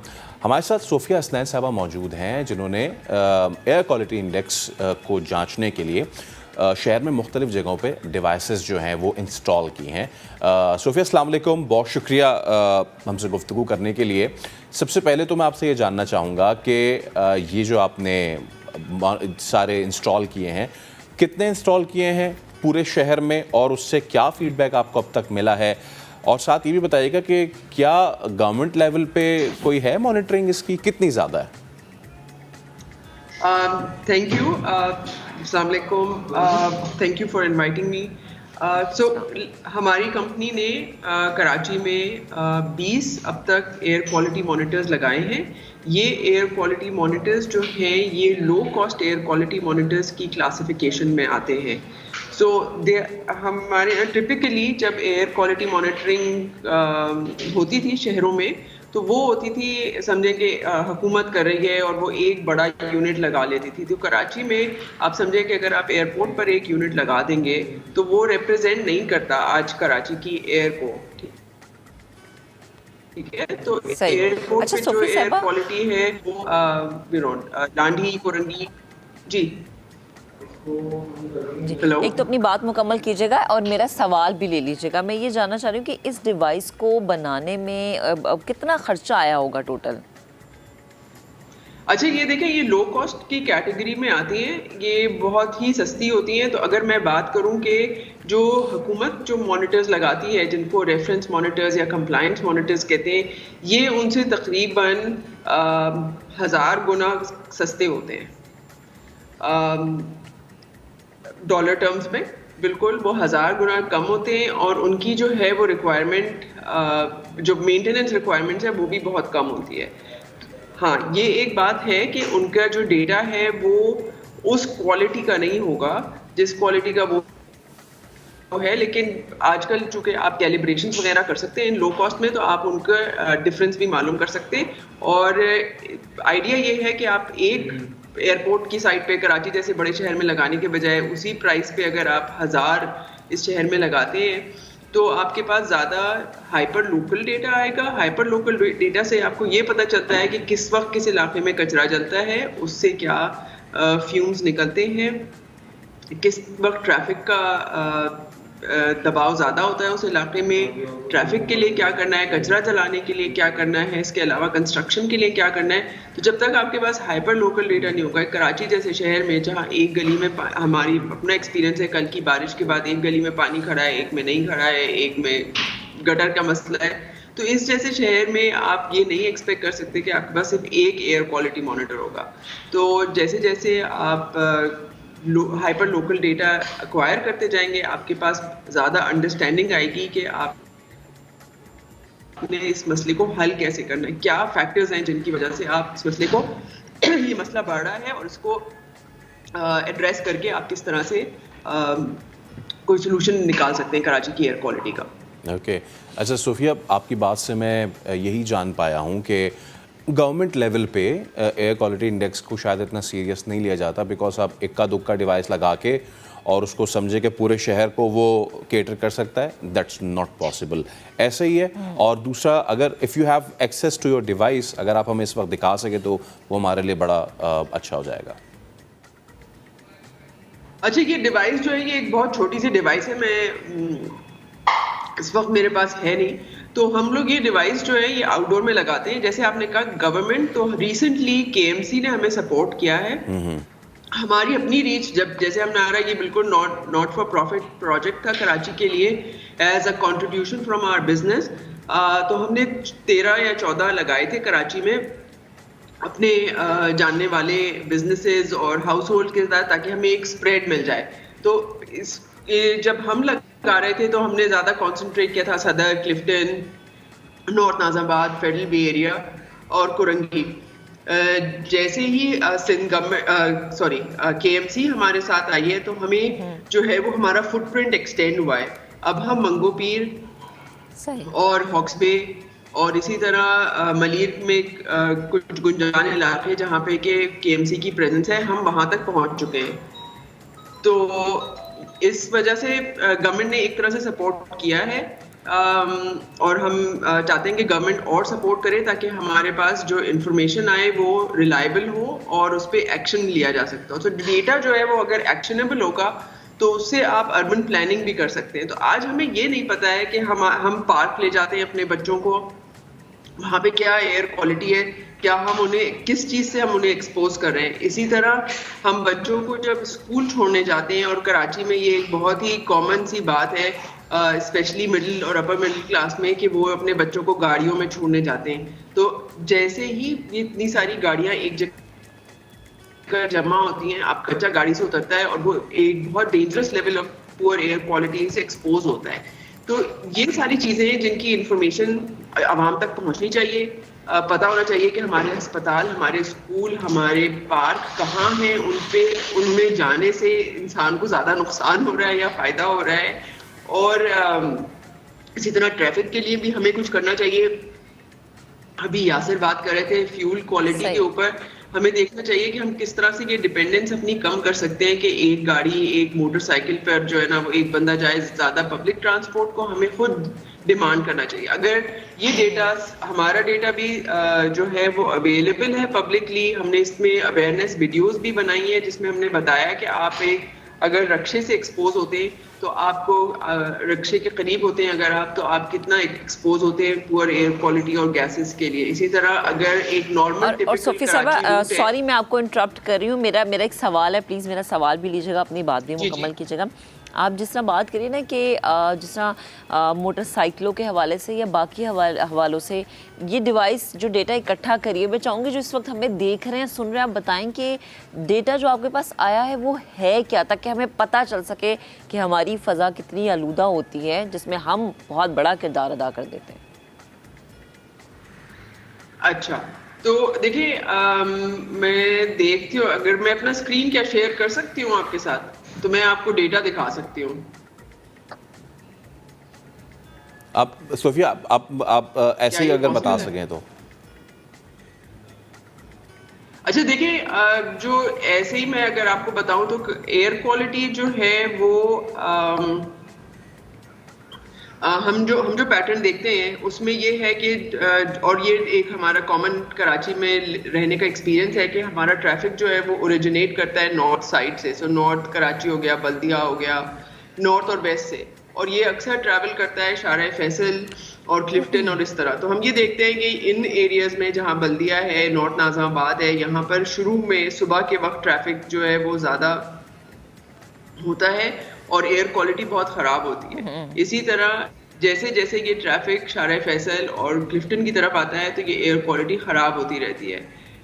लकीली क्लिफ्टन और डिफेंस वाले इलाके और इवन कोरंगी क्रीक में जो है वो एयर क्वालिटी ज़्यादा ख़राब नज़र इसलिए भी नहीं आती कि वहाँ पर समंदरी हवाएं चलती हैं जिसकी वजह से एयर पोल्यूशन जो है वो और नॉर्थ की तरफ पुश होता है।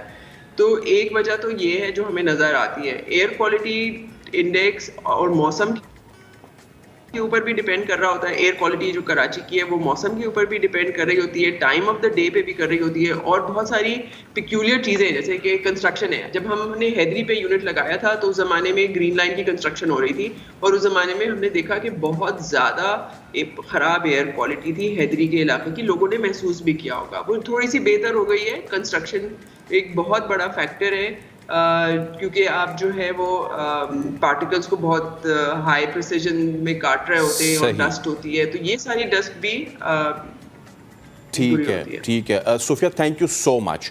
बहुत वक्त का, और जैसे कि हमने देखा कि एयर क्वालिटी जो इंडेक्स है वो हमारे शहर की कितनी ख़राब है, उसमें क्या क्या अवामिल कार फरमा है, और ख़ास तौर पे आखिर में जब सोफिया ने बताया मैं कि जब कंस्ट्रक्शन हो रही थी हैदरी पे उस वक्त वहाँ पे एयर क्वालिटी इंडेक्स इतनी ख़राब हो गई, जिसका मतलब ये है कि हम ऐसे कंस्ट्रक्शन मटेरियल भी इस्तेमाल करते हैं कि जो माहौल को ख़राब करने में बहुत ज़्यादा किरदार अदा करता है। आगे आने वाले दिनों में हम आपको ज़रूर ये बताएंगे कि वो कौन से ऐसे कंस्ट्रक्शन मटेरियल्स हैं कि जो इको फ्रेंडली हैं। लेकिन अभी एक ब्रेक ले रहे हैं, ब्रेक लेना ज़रूरी है। ब्रेक के बाद दोबारा हाजिर होंगे, हमारे साथ रहिए।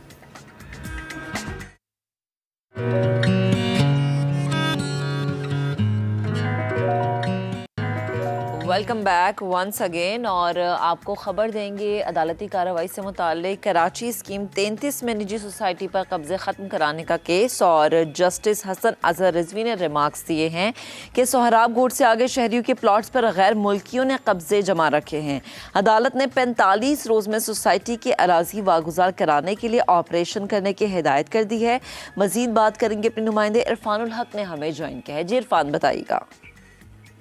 देखिए, डिप्टी कमिश्नर ने अदालत को बताया कि कार्रवाई की कोशिश की गई मगर पेशरफ नहीं हो सकी, जिस पर अदालत ने शदीद बरहमी का इजहार किया और ये भी रिमार्क दिए कि क्या आप लोग बेबस हैं, आपके पास कानून नाफिज करने वाले इदारों की मदद नहीं है। अगर ये जो 400-500 कब्जा माफिया है के लोग हैं, इनको कौन सपोर्ट कर रहा है ये बताएं हमें, और आप कार्रवाई क्यों नहीं कर पाते। जी गैर मुल्कियों ने यहाँ पे पाकिस्तानियों की जमीनों पर कब्जा किया हुआ है और आप ऑपरेशन तक नहीं कर पाते। अदालत ने हुक्म दिया है कि रेंजर्स और पुलिस की मदद ली जाए और 45 रोज में ये निजी अराजी गुजार करवा के रिपोर्ट पेश की जाए। जी ठीक है इरफान, बेहद शुक्रिया आपका।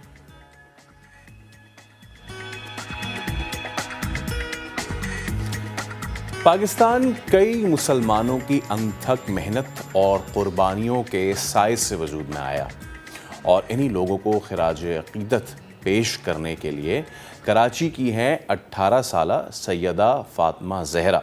उन्होंने, आपने अभी देखा कि ये खूबसूरत सी कैलीग्राफी बनाई है और इसके साथ उस पर पाकिस्तान का कौमी तराना भी दर्ज किया है बड़ी खूबसूरती के साथ। तो आइए आपको फ़ातिमा से मिलवाते हैं। फ़ातिमा अस्सलाम वालेकुम, कैसी हैं आप? खैरियत से हैं? जी बिल्कुल ठीक हैं, मज़े में, एनर्जेटिक हैं माशाल्लाह। ये तो बढ़िया आपने जी खूबसूरत बनाई है। तो इससे पहले कि आप इसको एक्सप्लेन करें, मुझे ये बताएं कि कब से ये शौक़ हुआ भाई? आप तो माशाल्लाह स्टूडेंट भी हैं, कब से कर रही हैं ये काम? मैंने पहले स्टार्ट किया था अपना 8th स्टैंडर्ड के अंदर, लेकिन फिर पढ़ाई की वजह से कंटिन्यू नहीं हो पाया। फिर जैसे लॉकडाउन लगा था तो उस वक्त अपने आप को एक्सप्लोर करने का टाइम मिला, तो ये एक्सीडेंटली मैंने एक्सप्लोर किया था कि मेरे अंदर ये पोटेंशियल है, तो मैंने उस वक्त फिर स्टार्ट किया ये दोबारा। हमारे जो मिडिल क्लास पेरेंट्स होते हैं वो ज़्यादा इस चीज़ को जो कहते हैं ना कि देते नहीं है तवज्जो। ठीक है, हमारी बच्ची डॉक्टर बन जाए, हमारा बच्चा इंजीनियर बन जाए, IT में चला जाए। पेरेंट्स ने कितना सपोर्ट किया? पेरेंट्स ने सपोर्ट किया, उन्होंने कहा कि लेकिन साथ साथ अपना करियर भी बनाना है। तो उन्होंने कहा कि शौक़ तो अपनी जगह सारी ज़िंदगी चलते रहते हैं, लेकिन साथ साथ करियर भी बनाना है। अच्छा, अब मुझे फ़ातिमा इसको एक्सप्लेन करें, ये आप ने क्या पूरा बनाया है? बीच में तो हमें पाकिस्तान अगस्त 1947 लिखा हुआ हमें नज़र आ रहा है ना, इसका पूरा जो सर्कमफेरेंस है उस पर क्या है और इसका जो बॉर्डर है उस पर क्या है? अच्छा, बेसिकली ये थीम ये थी कि ये उन तमाम लोगों के नाम हैं कि जिनकी मरहून मिन्नत हम आज जो है एक आज़ाद फ़िज़ा में सांस ले सकते हैं। आप जो इसमें पाकिस्तान लिखा हुआ देख रहे हैं, इसमें जो गोल्डन कलर है उससे कायदे आज़म मोहम्मद अली जिन्ना का नाम लिखा है, क्योंकि उनकी सबसे ज़्यादा मेहनत के बायस से पाकिस्तान वजूद में आया है। ठीक है, तो ये कायदे आज़म। अच्छा, मैं अगर अपने कैमरामैन से बोलूँ तो इस पे अगर फोकस करें और जी एग्जैक्टली गोल्डन से फ़ातिमा ने कायद आज़म मोहम्मद अली जिन्ना लिखा है। इसके साथ फिर उसके बाद पाकिस्तान जो लफ्ज़ है उसमें, अब ज़रा थोड़ा सा पीछे आएँ, थोड़ा जूम आउट आएँ, तो पाकिस्तान जो लफ्ज़ है उसमें लियाकत अली ख़ान, फ़ातिमा जिन्ना, सराह ख़ान, इसके अलावा फ़ज़लुल हक, मौलवी फ़ज़लुल हक, काजी मोहम्मद ईसा और इसके अलावा नवाब मोहसिनुल मुल्क, और ये सारे जो पायनियर्स हैं हमारे, उनके नाम हैं। अच्छा, अब ज़रा इसको और थोड़ा सा फ्रेम खोलें तो जो पूरा सर्कमफेरेंस है उसमें जो मज़ीद पायनियर्स हैं माशाल्लाह से, जैसे अदर हयात ख़ान हैं, हुसैन शहीद सोहरवर्दी हैं, राजा गज़नफ़र हैं और सईद अमीरुद्दीन गिदवाई हैं और मोहम्मद अब्दुल गफ़ूर हैं, जिन ने ये पूरा किया। Fatima please take me through it, और कौन कौन से नाम उसमें आपने लिखे हैं? इसके अंदर जितने भी लोगों ने अपना रोल प्ले किया था उन सब का है, जैसे ज़फ़रुल्लाह ख़ान हैं, MAH अस्फ़हानी हैं, अल्लामा इकबाल हैं, इन तमाम लोगों के नाम दर्ज हैं। ठीक है, ये तो जनाब आली ये पूरा सर्कमफेरेंस हो गया ये। अच्छा, और फातिमा अब ये बॉर्डर पे आपने क्या? बॉर्डर पे मैंने पाकिस्तान का पूरा कौमी तराना लिखा है, क्योंकि जो है पाकिस्तान से निस्बत के लिए मैंने इसको पूरा तराना लिखा है। बिल्कुल, जैसे कि ये अगर देख सकते हैं, ये बिल्कुल शुरू से पाक सर ज़मीन शादबाद, किश्वरे हसीन शादबाद, ये पूरा आगे तक जा रहा है। और इसी तरह फ़ातिमा ने ये पूरा कौमी तराना लिखा। अच्छा फ़ातिमा, कितना टाइम लगा आपको इस पीस को कवर करने में? तकरीबन 4 से 5 दिन लगे हैं इसको बनाने में। ज़बरदस्त। अच्छा फ़ातिमा, एक और चीज़ आपके हाथ में, मैं चाहूँगा ज़रा ये भी दिखाएं। फ़ातिमा, ये अभी बना रहे हो आप? ये कंप्लीट है, ये मैंने 16 दिसंबर के लिए बनाई थी। ये उन तमाम शोहदा के नाम हैं कि जो APS के अंदर जो शहीद हुए थे। कितने नाम इसमें आपने? तकरीबन 144 नाम है ये। बहुत ज़बरदस्त फ़ातिमा, और इतना अच्छा आप काम करें। अब मुझे ये जान के खुशी होगी कि आप मुझे ये बताएं कि आप वैसे क्या करना चाहती हैं, ठीक है, अपने जो असल करियर है, और क्या कोई आइडिया है कि इसको अपना करियर बनाएं या फिर इसको साथ साथ उसके लेके चलना चाहती हैं? अपना करियर अलग से बनाना है, मुझे MBBS करना है। इसके अलावा क्योंकि शौक़ तो आपके साथ साथ चलते ही रहते हैं, तो इसको एज ए साइड पर ही, हॉबी के तौर पर ही रखना है। अच्छा फ़ातिमा, देखने वालों को ये बताएं मुझे कि क्या कॉस्ट आती है? क्योंकि बहुत से लोग कहते हैं कि जी कॉस्ट जो है उसके साथ ज़्यादा आ जाती है या ऐसे कुछ, तो इस पर कितनी कॉस्ट आती है आपकी? क्या क्या मटेरियल आप यूज़ करते हो? अच्छा, इसके अंदर डिपेंड करता है कि आप कौन सा मीडियम यूज़ कर रहे हैं। जैसे कैनवस होता है, लोग यूजुअली पेंट्स होते हैं या कैलीग्राफी के कलम आते हैं, तो डिफरेंट मीडियम्स होते हैं, लेकिन इतना ज़्यादा कॉस्टली नहीं होता है ये। जितना लोग इसको कंसिडर कर रहे होते हैं इतना कॉस्टली नहीं होता। ओके, ठीक है। तो ये तो कराची से एक हमारी बच्ची हमारे साथ मौजूद थी। महक, लाहौर से भी हमारे साथ एक खातून मौजूद है, कौन है ये ज़रा बताएं? बिल्कुल फैसल, बहुत अच्छा काम कर रही है फ़ातिमा, लेकिन हमारे साथ आयशा भी मौजूद है। माशाल्लाह नाम इतने खूबसूरत हैं, वहाँ पर फ़ातिमा है, यहाँ पर आयशा है, और ये एक ऐसी खातून है जिन्होंने सूरत रहमान, मतलब आप ये देखें कि जब हम सुनते हैं तो एक सहर सा तारी हो जाता है, और माशाल्लाह से बड़े साइज़ पे उन्होंने कैलीग्राफी की है और अब हर जगह पर इनकी धूम मची हुई है। आयशा हमें स्टूडियोज़ में ज्वाइन कर चुकी है, लाहौर स्टूडियोज़ में। अस्सलाम वालेकुम आयशा, गुड मॉर्निंग, कैसी हैं आप? जी वालेकुम अस्सलाम, thank you for inviting me. तो अच्छा आयशा, मुझे ये बताएं कि ये जो इस वक्त हम दिखा भी रहे हैं और हमने ये सोशल मीडिया पे देखा भी कि बहुत सारे लोग पसंद कर रहे हैं, ना सिर्फ पाकिस्तान बल्कि पाकिस्तान से बाहर भी, ये मुमकिन किस तरह से हुआ? ये लिखने के सफ़र का आगाज़ किस तरह से था? शौक़ तो पहले से ही था, तो इसको प्रोफेशनली मैं पिछले 10 साल से कर रही हूँ, तो अब तो ये मेरा प्रोफेशन भी है और पैशन भी है। तो अब तो मैं 10 साल से कर रही हूँ। अच्छा, तो अच्छा ये आपसे ऑर्डर पे भी बनवाए जाते हैं, ऐसा भी है? जी जी, ऑर्डर पे बहुत ज़्यादा काम ऑर्डर पे ही बनता है। अच्छा, ये अगर मैं चाहूँ कि आप मेरे नाज़रीन को बताएं ये कितने बड़े साइज़ पे सूरत रहमान लिखी गई थी, क्योंकि माशाल्लाह से बहुत प्यारी और बहुत खूबसूरती के साथ लिखाई की गई है, तो ये क्या साइज़ था, किस तरह से इसको कवर किया गया? जी, ये 9 बाई 16 फीट की पेंटिंग्स थी, 3 पेंटिंग्स थी। अच्छा जी, सूरत रहमान की, और ये गवर्नमेंट का एक हॉल है उसमें लगी हैं।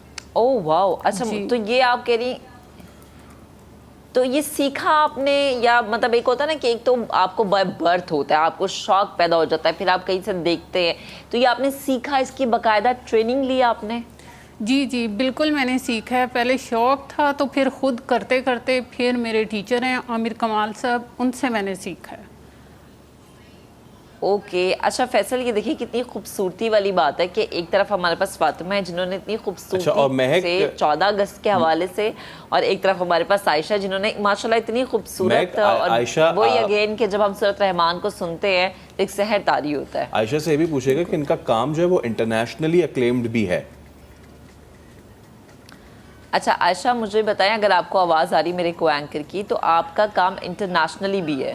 जी जी, मैंने रिसेंटली एग्जीबिशन की है यूरोप में, हमारे एम्बेसडर सर सज्जाद हैदर ख़ान साहब, जिनकी मैं हमेशा थैंकफुल रहूँगी। उन्होंने एग्जीबिशन यूरोप बेलरस में करवाई है, तो मैंने उधर मास्टर क्लास भी की है, तो बहुत अच्छी थी, बहुत अच्छा रिस्पॉन्स।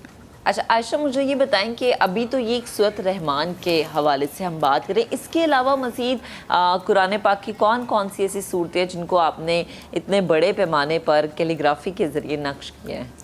जी, सूरह यासीन और सूरह रहमान बहुत ज़्यादा लिखी है, लोग बहुत ज़्यादा पसंद भी करते हैं, और आपको पता है कि इसमें शिफा भी है बिल्कुल बहुत ज़्यादा सुनने में, तो मुझे लिखने में भी बहुत अच्छा लगता है, और मुझे ये पहले मैंने इसको याद किया हुआ है। अच्छा जी, याद किया हुआ है आपने? जी, माशाल्लाह माशाल्लाह।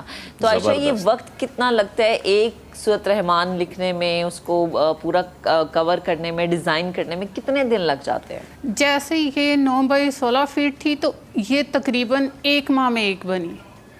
अच्छा ठीक है। अच्छा, मैं अब ज़रा मैं एक ज़रा फातिमा से भी बात कर लूँ। फातिमा, ये तो आपने बनाई है, इसके अलावा और क्या क्या बनाई है फ्यूचर में, और मज़ीद क्या क्या आपका प्लान है?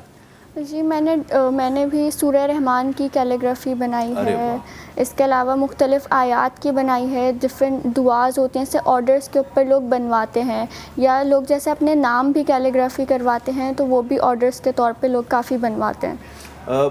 कोई डिफरेंट इसमें आप मटेरियल यूज़ करते हैं, या जो कॉमन मार्कर्स होते हैं, कॉमन कलर्स होते हैं, वो आप यूज़ करते हैं या फिर कहीं से इसको आपको कस्टमाइज़ बनवाना पड़ता है?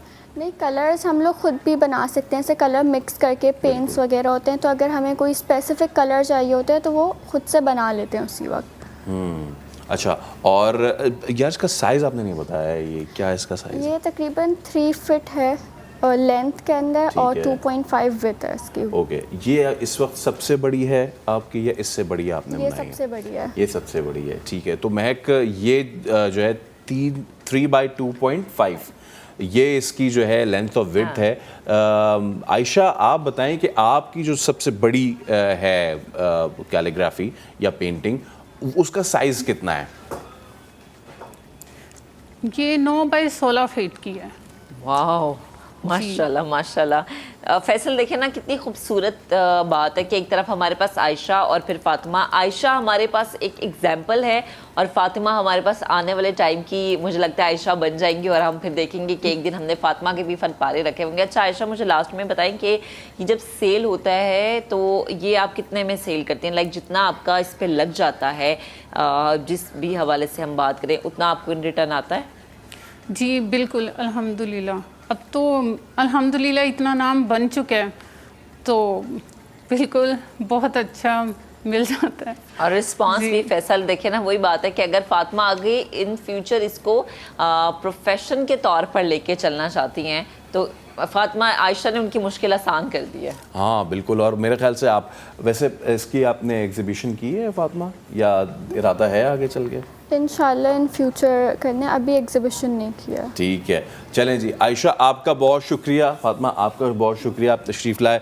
और क्या ही खूबसूरत बात है कि इतना ज़बरदस्त 14 अगस्त भी अब बहुत ही करीब आ चुका है, तो उस मुनासबत से इतनी खूबसूरत ये कैलीग्राफी की तैयारी। अब जैसे कि हम बात कर रहे हैं 14 अगस्त करीब आने की, तो जश्न आज़ादी की तैयारियां भी अपने जोश खरोश पे हैं। शायर की तख्लीक, मौसीकार की धुन और गुलकार की सुरीली आवाज़ ऐसे सुर छेड़े कि वो मिली नगमों में ढल गए। लाहौर से नवीन अली की रिपोर्ट देखते हैं। चलिए, तो इसी पॉजिटिव नोट पे आज का शो ख़त्म करते हैं। उम्मीद आपको शो पसंद आया होगा। कल आपसे दोबारा मुलाकात होगी, तब तक रखें अपना ख्याल। अल्लाह हाफ़िज़।